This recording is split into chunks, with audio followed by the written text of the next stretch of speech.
Everyone, आज के video में स्टार्ट करने वाले हैं introduction of final partnership and final accounts वाला वीडियो, जिसमें हम लोग देखेंगे कि जो फाइनल अकाउंट है 12 मार्क्स का वेटेज कैरी करता है और ये हमारे लिए पासिंग के लिए बहुत अच्छा बेनिफिट है। और फाइनल अकाउंट ऐसा है कि अगर टैली करने हैं तो उसका बेसिक जो है वो जानना बहुत ज़्यादा इंपॉर्टेंट है। तो एडजस्टमेंट है, बहुत टाइम ऐसा होता है कि हम लोग को पता होता है जो कैरेज इनवर्ट कहाँ करना है, पास करना है। ट्रायल बैलेंस के बहुत सारे एंट्रीज होते हैं जो हमें आते होते हैं, जैसे कि परचेस हो गया कहाँ करना है, या फिर ऑफिस एक्सपेंसेस कहाँ करने हैं हम लोग को डेबिट, और प्लांट एंड मशीनरी। ऐसे बेसिक बेसिक हम लोग को आइडिया होती है। मेन गड़बड़ कहाँ हो सकती है हम लोग के एडजस्टमेंट में।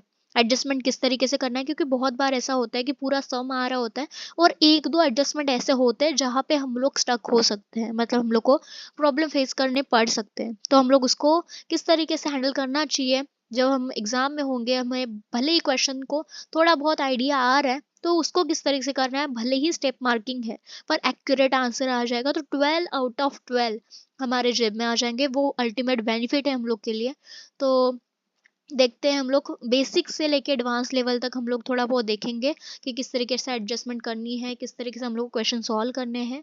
तो फर्स्ट एडजस्टमेंट देखते हैं, ज़्यादा टाइम वेस्ट नहीं करते हम लोग। तो फर्स्ट एडजस्टमेंट में उन लोग ने बोला है under value of closing stock 10%, मतलब हम लोग का जो क्लोजिंग स्टॉक है वो अंडर वैल्यूड हुआ है 10% से, और क्लोजिंग स्टॉक की वैल्यू दी हम लोग को 30,000। तो इस वीडियो में क्या करेंगे, इस वाले सम में क्या करेंगे, 30,000 लिया हम लोग ने। 30,000 जो ट्रायल बैलेंस में दिया है वो क्या है, अंडर वैल्यूड है, मतलब 100। और जो अंडर वैल्यूड वाला है जो परसेंटेज वो माइनस कर देंगे, मतलब 100 में से 90 100 में से 10 माइनस कर देंगे तो 90 आएगा। तो 30,000 की वैल्यू अगर 90% है तो 100% की वैल्यू क्या, तो क्रॉस मल्टीप्लाई करके हम लोग का जो है क्लोजिंग स्टॉक की एक्चुअल अमाउंट आएगी। अब ये जो क्लोजिंग स्टॉक की एक्चुअल अमाउंट है वो जाएगी असेट के, मतलब बैलेंस शीट के असेट साइड जाएगी। और सेकंड इफेक्ट क्या होगा, ट्रेडिंग साइड के क्रेडिट साइड। ध्यान रखना है जो 30,000 है इसका कुछ भी इफेक्ट नहीं आएगा हम लोग को।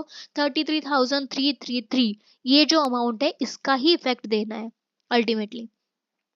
अब वैसे ही नेक्स्ट क्वेश्चन है, नेक्स्ट क्वेश्चन में क्या बोला है उन लोग ने, नेक्स्ट क्वेश्चन में उन लोग ने बोला है जो over value of a closing stock 10%, वहां पे अंडर वैल्यू उड़ता, यहाँ पे ओवर वैल्यू, ऐसा भी बोल सकते हैं। क्वेश्चन में बहुत टाइम ऐसा बोला जाता है ओवर कास्ट बाय या फिर ओवर वैल्यू बाय, ऐसा बोला जाता है। तो हम लोग को वर्डिंग्स पे भी ध्यान देना है। यहाँ पे बोला है over value of a closing stock 10% से ओवर वैल्यूड हुआ है, तो क्लोजिंग स्टॉक की वैल्यू दी है 30,000। तो देखो हम लोग ने वहां पे अंडर वैल्यूड बोला था इसलिए माइनस किया था, यहाँ पे हम लोग को बोला है उन लोग ने कि ओवर वैल्यूड है। तो हम लोग क्या करेंगे, 10 प्लस करेंगे। तो 1110 की वैल्यू अगर 30,000 है तो 100 की वैल्यू कितनी, तो क्रॉस मल्टीप्लाई करके हम लोग एक्चुअल अमाउंट निकालेंगे और वही हम लोग ट्रेडिंग के क्रेडिट साइड लिखेंगे और asset side of balance sheet लिखेंगे, ठीक है। अब नेक्स्ट एडजस्टमेंट इसी तरीके से भी आती है कि हमें बोलते हैं कि थर्ड वाली एडजस्टमेंट देखते हैं, जिसमें उन लोग ने बोला है कि गुड्स जो है वो 12,000 के क्या हुए, डिस्ट्रॉयड हुए, ठीक है। 12,000 के गुड्स डिस्ट्रॉयड हुए और इंश्योरेंस कंपनी से हम लोग को क्लेम कितना मिला है, क्लेम मिला है 9,000 का। तो एक्चुअल हम लोग का जो है वो लॉस कितने का हुआ है, 12,000 माइनस 9,000 करेंगे तो 3,000। तो जो लॉसेस होते हैं हम लोग क्या करते हैं, डेबिट प्रॉफिट एंड लॉस के डेबिट साइड, क्योंकि वो लॉस है हम लोग का, लॉस या फिर एक्सपेंसेस हम लोग क्या करते हैं प्रॉफिट एंड लॉस के डेबिट साइड। और जो हमारे को जो इंश्योरेंस का जो क्लेम मिलने वाला है वो अमाउंट रिसीवेबल है, मतलब फ्यूचर के लिए हम लोग को वो एक करंट असेट की तरह ट्रीट करना है, मतलब फ्यूचर में अमाउंट मिलेगी हम लोग को पता है, अभी नहीं मिली है पर फ्यूचर में मिल सकती है। तो इसके लिए क्या करेंगे, वो असेट साइड लिखेंगे, इनकम रिसीवेबल है 9,000 करके, और दोनों मिला के कितना हो रहा है 12,000, और 12,000 के गुड्स हमारे गोडाउन से गए। और जब भी गुड्स जाते हैं फर्स्ट एंट्री तो आती ही है ट्रेडिंग अकाउंट में, जब भी गुड्स जब भी जाएंगे ट्रेडिंग अकाउंट क्रेडिट तभी तभी होगा, ये याद हमेशा रखना है हमें, ठीक है। फिर हम देखेंगे फोर्थ वाला क्वेश्चन क्या है। फोर्थ वाले क्वेश्चन में बोला है कि closing stock of a fourth, closing stock की वैल्यू दी है 1,10,000, और उन लोग ने बोला है कि उसकी market price of closing stock कितनी है, 1 लाख रुपीज, मतलब एक्चुअल वैल्यू है उसकी हम लोग की 1,10,000, और उसका 1 लाख है। मुझे पता है बहुत ज़्यादा बेसिक एंट्रीज है, पर बेसिक से लेके एडवांस तक जाएंगे तभी हम लोग अच्छे से क्वेश्चन सॉल्व कर पाएंगे। और आपको इसकी पीडीएफ चाहिए तो मैं कमेंट बॉक्स में आप टाइप कर दीजिए पीडीएफ करके, तो मैं ज़रूर ये शेयर कर दूंगी पीडीएफ आपसे। तो जब भी ऐसा क्लोजिंग स्टॉक के एडजस्टमेंट में दो एंट्रीज आते हैं, दो जो वर्डिंग्स आते हैं, एक कॉस्ट पे और एक मार्केट वैल्यू पे, तो हमेशा ये वाला फॉर्मूला याद रखने का है। जब भी हम लोग को ऐसा दिया रहेगा तो कॉस्ट वैल्यू और मार्केट वैल्यू, इसमें से विच एवर इज लोअर होगा उसको कंसीडर करना है। अभी ये वाले केसेस में 1,10,000 और 1 lakh, which ever is lower है तो 1 लाख है, तो 1 लाख को लेंगे हम लोग, और 1 लाख को ही हम लोग असेट साइड दिखाएंगे और ट्रेडिंग के क्रेडिट साइड दिखाएंगे। ठीक है। अब नेक्स्ट सिचुएशन ऐसी होती है कि हमें बहुत बार हम लोग ने देखा है कि हम लोग जब डेटर की वैल्यू निकालनी होती है तो बहुत सारे बच्चे इसमें कंफ्यूज होते हैं कि डेटर्स को किस तरीके से हैंडल करना है। पहले न्यूमेरिकल माइनस करने हैं कि परसेंटेज वाला जो वैल्यू होता है उसको माइनस करना है, किस तरीके से हम लोग को आरडीडी का वैल्यू निकालना है, यहाँ पे किस तरीके से हम लोग को provision for discount for data निकालना है। ये प्रॉब्लम बहुत सारे स्टूडेंट्स को आता है, इसलिए ये वाला भी मैंने एडजस्टमेंट लिया है। इसमें उन लोग ने बोला है कि डेटर की जो वैल्यू है वो 36,000 है, हम लोग को बैड डेट दिया उन लोग ने 3,000, और आरडीडी 5% ऑन डेटर दिया है, provision for discount on debtor दिया है 10%, और अनरिकॉर्डेड सेल्स 2,000।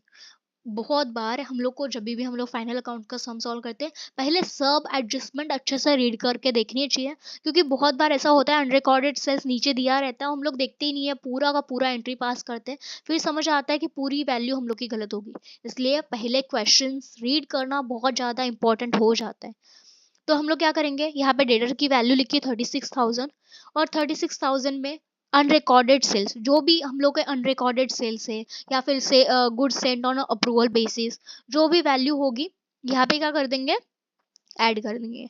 या फिर ऐसा बोला रहेगा कि हम लोग ने फर्नीचर क्या किया है, सेल किया है, और फर्नीचर सेल किया है उसकी वैल्यू हम लोग ने गलती से क्या की है, डेटर में ऐड कर दिया, मतलब हम लोग फर्नीचर सेल करके जो अमाउंट आई हम लोग ने समझा कि हम लोग के गुड्स बेच दिए हम लोग ने, और उसी गुड्स से हम लोग को प्रॉफिट मिल गया, ये समझ के हम लोग ने क्या किया, डेटर में उसको ऐड कर दिया था। तो वो क्रेडिट सेल हम लोग का एक्चुअल में नहीं है, क्योंकि वो फर्नीचर का सेल था, तो वो वाले अमाउंट तो माइनस कर देंगे। पर जब भी अनरिकॉर्डेड सेल्स बोला है तो अनरिकॉर्डेड सेल्स क्या करेंगे, यहाँ पे प्लस करेंगे, यहाँ पे प्लस करेंगे, और हम लोग को क्या मिल रहा है इससे, सेल्स मिल रहा है। ठीक है, क्योंकि क्रेडिट सेल है तो क्रेडिट सेल की एंट्री क्या होती है, अनरिकॉर्डेड सेल्स। ठीक है, अनरिकॉर्डेड सेल्स की एंट्री क्या होगी बताओ, debtors account debit to sales, तो सेल्स में ऐड करेंगे प्लस डेटर में भी ऐड करेंगे, तो यहाँ पे इसलिए हम लोग ने डेटर लिया, उसमें अनरिकॉर्डेड सेल्स के अमाउंट जो है प्लस कर देंगे।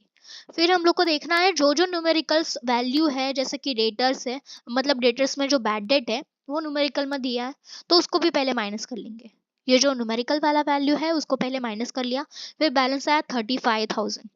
फिर जो 35,000 है उसमें आरडीडी वाला परसेंटेज लगा देंगे, जैसे कि 5,000 है तो 35,000 पे 5% लगाए तो आया 1750। फिर इसको इसमें से माइनस कर देने का, फिर जो अमाउंट बचेगी उसको हम लोग को क्या करना है, डिस्काउंट देना है 10% का, तो 10% का हम लोग ने क्या कर दिया, डिस्काउंट दे दिया। फिर जो अमाउंट बैलेंस बचेगी वो हम लोग की बैलेंस शीट शो होगी एज ए डेटर, और जो कुछ होएगा अनरिकॉर्डेड सेल्स, सेल्स का जो है दूसरा एडजस्टमेंट कहा जाएगा, सेल्स में ऐड होगा। बैड डेट का जो अमाउंट है, आरडीडी का जो है प्रोविजन फॉर डिस्काउंट है, ये क्या होगा, सेकंड इफेक्ट का आएगा, प्रॉफिट एंड लॉस के डेबिट साइड आएगा। ठीक है, अब हम लोग सिक्स वाला एंट्रीज देखते हैं, जिसमें बोला है इंटरेस्ट ऑन बैंक लोन 18%। ठीक है, हम लोग को 18% का इंटरेस्ट दिया है, और हम लोग ने लोन कब लिया है ये हमेशा देखने का, ये मैंने एडजस्टमेंट इसलिए लिए है क्योंकि ये एडजस्टमेंट में नहीं आता, जब हम लोग ट्रायल बैलेंस दिया रहता है मोस्टली उसमें ये क्वेश्चन रहता है, तो बहुत टाइम हम लोग देखते नहीं है कि टेकन ऑन वगैरह हम लोग देखते नहीं है, तो इसलिए मैंने ये जानबूझ के क्वेश्चन डाला है, जब भी बैंक लोन देंगे तो अब देखने का कि बाजू में कोई इंटरेस्ट का एडजस्टमेंट वगैरह हिडन एडजस्टमेंट दिया है कि नहीं, उसके बारे में भी देखने का। तो यहाँ पे बैंक लोन बोला है उन लोग ने 18% दिया है, और लोन हम लोग ने लिया है 1/1/24, मतलब 1 जनवरी 2024 को लिया है, और हम लोग का ईयर एंड कब हो रहा है, 31/3/2024, मतलब जनवरी फरवरी टू मार्च, 3 महीने के लिए हम लोग ने लिया है। 3 महीने के लिए हम लोग ने क्या हुआ, 3 महीने में हम लोग का जो ईयर है वो एंड हो गया, तो इंटरेस्ट भी 3 महीने का ही पे कर देंगे, क्योंकि अक्रूवल बेसिस के हिसाब से, या फिर हम लोग बोलते हैं पीरियोडिसिटी कंसेप्ट, मतलब हम लोग जितने पीरियड का दिया है एक्सपेंस उस उतना ही कैलकुलेट करेंगे। 3 महीने का दिया है तो पूरे साल का क्यों मैं पे करूँ, 3 महीने का ही पे करूंगी ना। तो देखो 20,000 लिया जो एक्चुअल हम लोग का लोन का अमाउंट है, फिर 18% का इंटरेस्ट लगाया इंटू 18% किया, फिर 3 डिवाइड बाय 12, क्योंकि 3 महीने का करना है और एक टोटल कितने महीने हैं, 12 महीने। तो टोटल कितना है हम लोग का 900। अब ये 900 को कैसे तरीके से ट्रीट करना है, क्योंकि हम लोग का एक्सपेंस है तो प्रॉफिट एंड लॉस के डेबिट साइड पर एंट्री आएगी एज एक्सपेंस शो करके। फिर सेकंड एंट्री का आएगी बैंक लोन, क्योंकि बैंक लोन में हम लोग का क्रेडिट ही है, पर बैंक लोन हम लोग 20,000 देख के प्लस हम लोग 900 जो है 900 एक्स्ट्रा भी तो पे कर रहे हैं। तो ये जो 900 है तो उसको क्या करेंगे हम लोग उसके उसमें ऐड करेंगे कि हाँ 20,000 था पर उसमें मैंने 900 एडिशनली पे किया है, इस तरीके से उसको शो करेंगे। ठीक है, फिर हम लोग देखते हैं और एडजस्टमेंट। अब 7 वाले एडजस्टमेंट देखते हैं जिसमें उन लोग ने बोला है ट्रायल बैलेंस दिया है। ट्रायल बैलेंस में उन लोग ने बोला है कि रेंट दिया है, रेंट या फिर कोई भी एक्सपेंस दे सकते हैं। यहाँ पे बोला है पेड किया है 10 मंथ्स के लिए और 18,000, मतलब हम लोग को 12 मंथ्स, हम लोग का पूरा टोटल पीरियड कितना होता है 12 मंथ्स का, पर यहाँ पे उन लोग ने बोला है हम लोग ने 10 मंथ्स के लिए पेड किया है। ठीक है, तो हम लोग इस केस में क्या करेंगे, देखो 18,000 है, हम लोग ने 10 मंथ्स के लिए किया है तो 2 मंथ्स रिमेनिंग रह गए, 12 में से 10 गया तो कितना महीना बाकी रहता है 2 मंथ्स। तो 2 मंथ्स का हमारा आउटस्टैंडिंग है, 10 मंथ्स का पे कर दिया, 2 मंथ्स का आउटस्टैंडिंग है। तो 18,000 का है 10 मंथ्स का, 18,000 है 10 मंथ्स का, तो 2 मंथ्स का कितना, तो क्रॉस मल्टीप्लाई करके 3,600 आया। अब ये 3,600 को क्या करेंगे, रेंट अकाउंट में ऐड कर देंगे, जहां भी एक्सपेंस रहेगा कोई दूसरा एक्सपेंस है तो उसमें ऐड कर दो। यहाँ पे रेंट है एग्जाम्पल के लिए मैंने लिया है, तो रेंट में वो वाली वैल्यू जो है प्रॉफिट एंड लॉस के डेबिट साइड, तब उसको ऐड कर देंगे। जो आउटस्टैंडिंग रेंट है ये हम लोग की लाइबिलिटी है, जैसे कि करंट लाइबिलिटी, मतलब थोड़े पीरियड के लिए हम लोग की लाइबिलिटी है, तो इसको क्या करेंगे, हम लोग के लाइबिलिटी साइड आउटस्टैंडिंग रेंट करके 3,600 दिखा देंगे। फिर हम लोग का आता है लोन वाला, इंटरेस्ट ऑन लोन 8% दिया है, लोन के अमाउंट दिए 36,000 और हम लोग ने लोन लिया है 1/11/2023 और पे किया है 31/3/2024। सेम ही क्वेश्चन है, मैंने ऊपर रिपीट किया था फिर भी मैं बता देती हूँ एक बार। जैसे कि 30,000 उन लोग ने अमाउंट दिया है और 8% का इंटरेस्ट है इसलिए मल्टीप्लाई किया 8% से, और 5 मंथ्स के लिए 11 से लेके 3 तक कितना होता है 5 मंथ्स, तो 5 मंथ्स का इंटरेस्ट पे करेंगे तो 1,000 आया, और 1,000 का कैसा होगा प्रॉफिट एंड लॉस के डेबिट साइड जाएगा और सेकंड अमाउंट जो है वो ऐड होगी अमाउंट के वैल्यू में। ठीक है, फिर 9 वाला देखते हैं एडजस्टमेंट। 9 वाले एडजस्टमेंट में क्या बोला है, मिस्टर वाई जो है अपना जो कस्टमर है वो बिकम इंसॉल्वेंट हो गया, वाई जो है इंसॉल्वेंट हो गया और उन लोग ने बोला कि उसने हम लोग का जो डेट है मतलब डेटर की जो वैल्यू थी हम लोग ने उसके नाम से रिकॉर्ड की थी जो 500, वो पे नहीं कर पाया। तो हम लोग देखो जब भी क्रेडिट सेल की एंट्री करते हैं तो एक्चुअल में एंट्री क्या होती है, डेटर्स अकाउंट डेबिट, मतलब हम लोग के डेटर्स बढ़ रहे हैं और हम लोग का सेल कितना हुआ है, ये हमारी बेसिक एंट्री होती है, debtors account debit to sales. पर हम लोगों ने क्या किया, अब बैड डेट्स हो गया, इंसॉल्वेंट हो गया, अपने उतना पैसा नहीं दिया है, तो हम लोग क्या करेंगे, उतना वैल्यू दिया ही नहीं है तो उसके हिसाब से एंट्री पास करेंगे। तो bad debts account debit 500 to debtors, क्योंकि डेटर्स से उतनी वैल्यू हम लोग की कम हो रही है, और बैड डेट कहाँ आएगा, हम लोग का जो बैड डेट की जो वैल्यू है वो प्रॉफिट एंड लॉस के डेबिट साइड जाएगी, और जो डेटर की वैल्यू है वो डेटर की वैल्यू जो 500 डेटर में से माइनस होगा, डेटर असेट होता है और उसकी वैल्यू कम होगी तो क्या होगा, वो क्रेडिट होगा।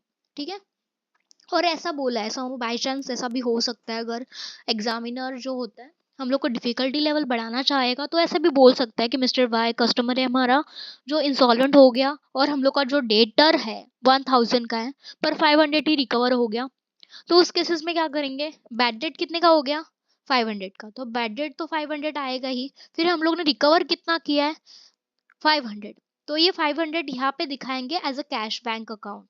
ठीक है, यहाँ पे कैश बैंक अकाउंट आएगा और टू डेटर्स में कितना आएगा 1,000 रुपीज। ठीक है, यहाँ पे हम लोग 1,000 रुपीज दिखाएंगे, यहाँ पे थोड़ा सा टाइपिंग एरर हो रहा है। ठीक है, तो यहाँ पे 1,000 आएगा, तुम लोग थोड़ा एडजस्टमेंट कर लेना वहाँ पे क्योंकि यहाँ पे टाइपिंग के लिए थोड़ा प्रॉब्लम हो रहा है। तो वैसा आएगा cash bank account debit to bad debts account to debtors account, इस तरीके से कर देंगे। अगर अमाउंट मिल रही है, पैसा थोड़ा बहुत रिकवर हो रहा है, तो क्या करेंगे, कैश कम्स इन, मतलब कैश आ रहा है तो कैश अकाउंट को डेबिट कर देंगे। बैड डेट हमारा लॉस हो रहा है तो उसको प्रॉफिट एंड लॉस में दिखाएंगे। उसी तरीके से उन लोग ने बोला है कि इंश्योरेंस पेड किया हम लोग ने 15 मंथ्स के लिए। ऊपर का आउटस्टैंडिंग था, हम लोग ने 10 मंथ्स का पे किया था। इसी क्वेश्चन में उन लोग ने क्या दिया है, 15 मंथ्स का हम लोग ने क्या किया, इंश्योरेंस पे कर दिया है। तो 15 मंथ्स का हम लोग का इंश्योरेंस सब में दिया है, मैंने गलती से लिखा नहीं है। 15 मंथ्स का 20,000 हम लोग ने पे कर दिया है, ये क्वेश्चन में दिया जाएगा, ठीक है। तो 15 मंथ्स का दिया है और हम लोग को एक्चुअल का देना था 12 मंथ्स का, मतलब रिमेनिंग 3 मंथ्स हम लोगों ने क्या किया, प्रीपेड किया। तो क्रॉस मल्टीप्लाई करके हम लोग की जो 4,000 वैल्यू है, ये 4,000 वैल्यू क्या है, इसको प्रीपेड एक्सपेंस के तरह ट्रीट करेंगे, मैंने लिखा भी है अच्छे से। और इसको क्या करना है, जो प्रीपेड एक्सपेंस है ये हम लोग का करंट असेट्स है, मतलब सर्टेन पीरियड के लिए हम लोग को एक एक करंट असेट है, तो इसको क्या करेंगे, हम लोग असेट साइड शो करेंगे एज अ प्रीपेड एक्सपेंसेस। और हम लोग सब्ट्रैक्ट करेंगे एक्सपेंसेस, क्योंकि हम लोग को 12 महीने का ही दिखाना है। प्रॉफिट एंड लॉस में हम लोग क्या करते हैं, 12 महीने का जितना एक्सपेंस है उतना ही दिखाएंगे, उससे ज्यादा ना कम। तो 12 महीने का 15 महीने का दिखाया, तो उसमें से हम लोग कितना महीने का कम करेंगे, ये जो 3 महीने का है 4,000 वो कम कर देंगे, क्योंकि 12 महीने का हम लोग को कैलकुलेट करना है, ठीक है। फिर हम लोग को ये 11 वाली एडजस्टमेंट देखनी है, जिसमें उन लोग ने बोला है bills receivable includes dishonour of a bill, मतलब बिल्स रिसीवेबल में डिसऑनर बिल हुआ है 4,000 का। तो हम अगर बिल्स ड्रॉ करते तो इसकी एंट्री क्या होती है, bills receivable account debit to debtors account, मतलब बिल रिसीवेबल इतना बढ़ रहा है और डेटर्स की वैल्यू टू डेटर, मतलब जिसके ऊपर हम लोग ने बिल्स ड्रॉ किया है उसके ऊपर लिखेंगे। अगर डिसऑनर हुआ है तो उसकी एंट्री क्या होगी, debtors account debit to bills receivable, मतलब इतना वैल्यू हम लोग को मिलने वाला था पर अब बाई चांसली मिल नहीं रहा। और हम लोग का इफेक्ट क्या होगा, अगर डिसऑनर्ड हुआ है बिल तो हम लोग क्या करेंगे, डेटर में वो वाली वैल्यू ऐड कर देंगे और बिल्स रिसीवेबल में क्या करेंगे, 4,000 माइनस कर देंगे, एक साइड ऐड कर देंगे एक साइड माइनस कर देंगे, ठीक है।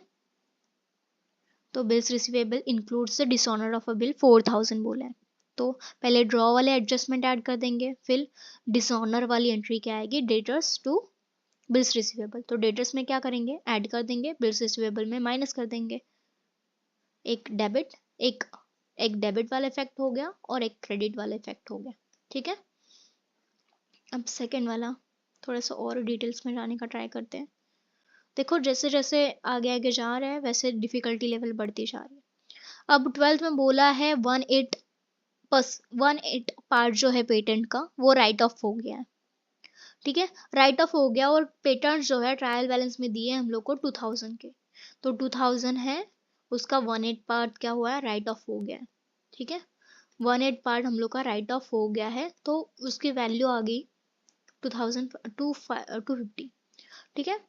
250 आई तो उसको क्या करेंगे, हम लोग जब भी एसेट की वैल्यू कम होती है तो प्रॉफिट एंड लॉस के डेबिट साइड दिखाते हैं। सेम सिचुएशन यहाँ पे भी है, पेटेंट्स की वैल्यू, पेटेंट्स हम लोग का इनटेंजिबल एसेट है, तो हम लोग क्या करेंगे, प्रॉफिट एंड लॉस के डेबिट साइड तो दिखाएंगे, प्लस पेटेंट हमारा असेट है, उसका नेचर कौन सा है, डेबिट, मतलब असेट साइड का डेबिट नेचर है उसका, पर उसकी वैल्यू कम हो रही है तो क्रेडिट हो जाएगा, मतलब हम लोग उसको सब्ट्रैक्ट कर देंगे फ्रॉम द पेटेंट्स, ठीक है। फिर उन लोग ने बोला है goods of ₹2,000 they are sold, मतलब हम लोग ने 2,000 के गुड्स जो है वो सोल्ड कर दिया और delivered within the financial year but no entry has been passed, मतलब हम लोग ने गुड्स सेल किए पर एंट्री पास नहीं की, तो सेल ऑफ गुड्स की एंट्री क्या होती है, debtors account debit to sales, मतलब हम लोग के डेटर्स इतने से बढ़ रहे हैं और सेल इतना और बढ़ रहा है, अगर की नहीं है तो कर दो, क्या प्रॉब्लम है उसमें।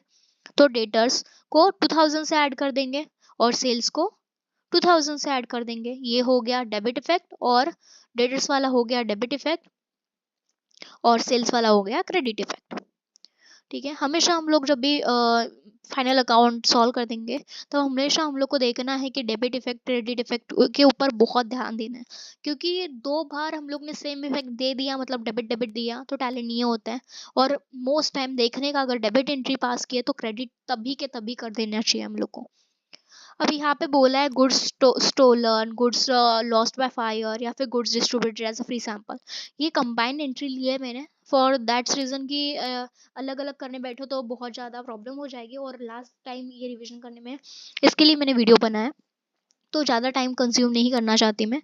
तो क्या करेंगे, जो गुड्स स्टोलन हुए, डिस्ट्रॉयड हुए, या फिर जो फ्री सैंपल की तरह हम लोग ने बेचा है, वो एक तरीके से हम लोग का क्या है, लॉस है। तो प्रॉफिट एंड लॉस के डेबिट साइड लिखेंगे to goods lost by fire to distributed as a free sample, उसको एडवर्टीजमेंट की तरह ट्रीट करेंगे, टू एडवर्टीजमेंट करके ये वाली वैल्यू जो है वो दिखा देंगे। फिर गुड्स स्टोलन होगा तो डेबिट साइड लिखेंगे प्रॉफिट एंड लॉस के टू लॉस्ट बाय थेफ्ट, इस तरीके से।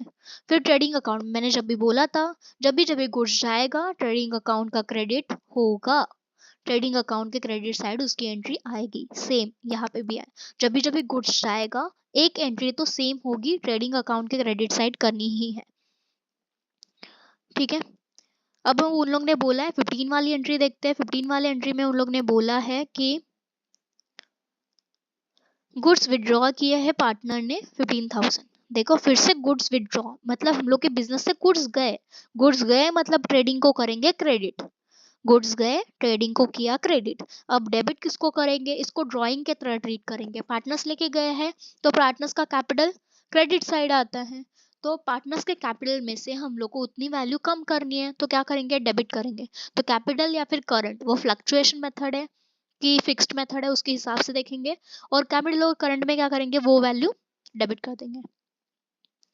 फिर देखो लीज होल्ड प्रीमाइसेस की वैल्यू है 80,000, और हम लोग ने क्या किया है, वो हम लोग ने परचेज किया for the period of 10 years, ठीक है। 10 ईयर्स के लिए हम लोग ने परचेस किया है, और कब परचेस किया है हम लोग ने, 1/10/23 को, और हम लोग का ईयर एंड हो रहा है 31/3/2024 को। तो इसको कैलकुलेशन कैसे करेंगे, मतलब जो लीजहोल्ड प्रीमाइसेस है उसका जो कैलकुलेशन है, राइट ऑफ का जो कैलकुलेशन है उसको किस तरीके से करेंगे वो देखते हैं। देखो 80,000 की उसकी वैल्यू थी, 1/10 पार्ट, मतलब 1/10 क्यों लिया, तो हम लोग को उसने क्या बोला है 10 ईयर्स का है, तो एक साल का कितना होगा, इसलिए 1/10, तो एक साल का आ रहा है 8,000। तो 8,000 पूरे साल का है, और हम लोग का पीरियड कितना है 6 मंथ्स का, तो क्या करेंगे 6 मंथ्स का निकालने के लिए 6/12, क्योंकि ये पूरे साल का आ रहा था, साल का तो लेना ही नहीं है, क्योंकि 6 महीने ही हम लोग ने क्या किया उसको यूज किया, तो 6 महीने का ही कैलकुलेशन करेंगे तो 4,000 बन रहा है। तो ये 4,000 की वैल्यू जो है वो right of a lease hold premises, इसको प्रॉफिट एंड लॉस का मतलब इसको एज अ डेप्रिसिएशन ही हम लोग कंसिडर करेंगे, और प्रॉफिट एंड लॉस के जो है डेबिट साइड दिखाएंगे एज अ एक्सपेंसेस या फिर लॉस बोल सकते हैं। फिर टू लीज होल्ड प्रीमाइसेस हम लोग के लिए क्या है, असेट है, और असेट की वैल्यू जब भी कम होती है हम लोग क्या करेंगे, क्रेडिट, मतलब उतना जो वैल्यू है राइट ऑफ वाला 4,000 वाला जो वैल्यू है हम लोग का ये वाला, वो क्या करेंगे लीज होल्ड प्रीमाइसेस में से माइनस कर देंगे, ठीक है। फिर हम लोग का आता है सेकंड एंट्री में सेकंड जो एडजस्टमेंट है उसके ऊपर जाते हैं हम लोग। उसमें बोला है ड्राइंग्स ₹6,000, ठीक है, हम लोगों ने ड्राइंग्स किया है 6,000 का, और इंटरेस्ट बोला है उन लोगों ने 8% का इंटरेस्ट कैलकुलेट करना है। If no period is mention in the question, हम लोग को हमेशा 6 मंथ्स लेने हैं, ठीक है, हम लोग को कोई भी पीरियड नहीं दिया, अगर पीरियड दिया है तो वेल एंड गुड, तो हम लोग को वो वाला पीरियड लेना है, पर इस बार हम लोग को पीरियड नहीं दिया है तो हम लोग क्या करेंगे 6 मंथ्स लेंगे।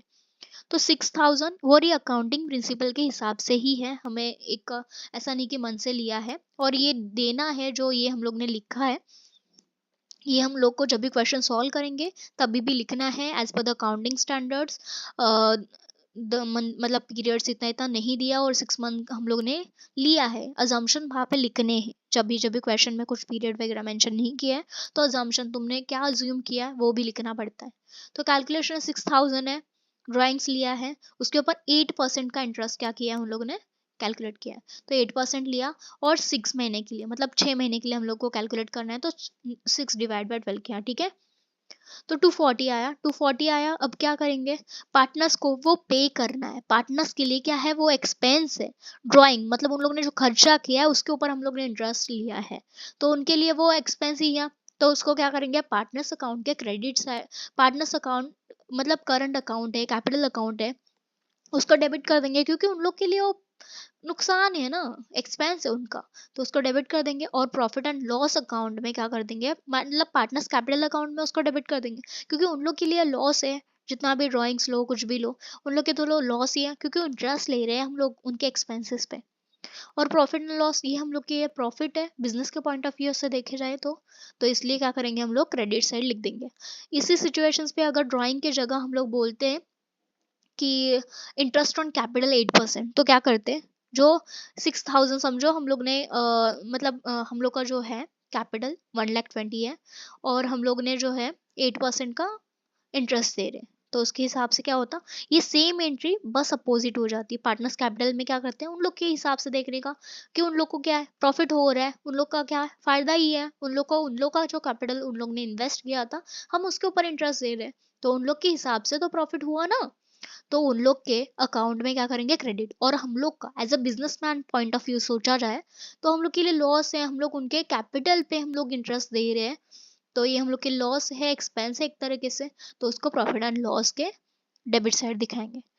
So thanks for this videos. अगर आपको ये वीडियो अच्छा लगे तो ज़रूर वीडियो को लाइक कर दीजिए, और मैं इस तरीके से नए नए वीडियोस आपके लिए ज़रूर लाऊंगी, और आपके ये अकाउंट्स के जर्नी में मैं हमेशा साथ रहूंगी आपका। Thanks for the watching.